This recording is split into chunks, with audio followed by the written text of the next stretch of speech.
Hello sir, कसे आहात? तुम्ही चिंटीचं कॉलेज सिलेक्ट केलं का? हो हो, अगदी US वाला फायनल करा. फीसचं कसं राहील? सर 4 वर्षांचे सुमारे 60 लाख रुपये लागतील. तरीही सर फी संपूर्ण लोनने करणार की मग थोडंफार स्वतःहून भराल? लोन वगैरेच्या भानगडीत नाही पडणार, सगळं स्वतःहूनच देऊ. सर मोठी चूक करताय. कशी चूक?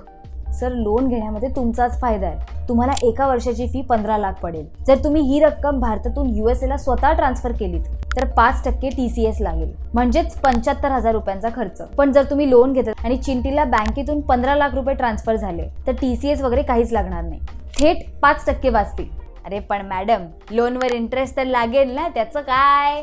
सर त्यावर तुम्हाला टॅक्स डिडक्शन मिळेल. टॅक्स बेनिफिट सह तुम्हाला लोन 6 ते 6.5% इंटरेस्टचा पडेल. आणि जर तुम्ही हे पैसे FD मध्ये टाकले तर तुम्हाला कमीत कमी 6.5 ते 7% इंटरेस्ट मिळेल बिनधास्त. म्हणजे तुमचं लोनचं EMI बाहेरून भरून निघेल. आणि दरवर्षी TCS मधून वाचलेले 75,000 त्याचा वेगळा फायदा. थांबा, आत्ताच करतो तुमच्या पेजला फॉलो. थांबा.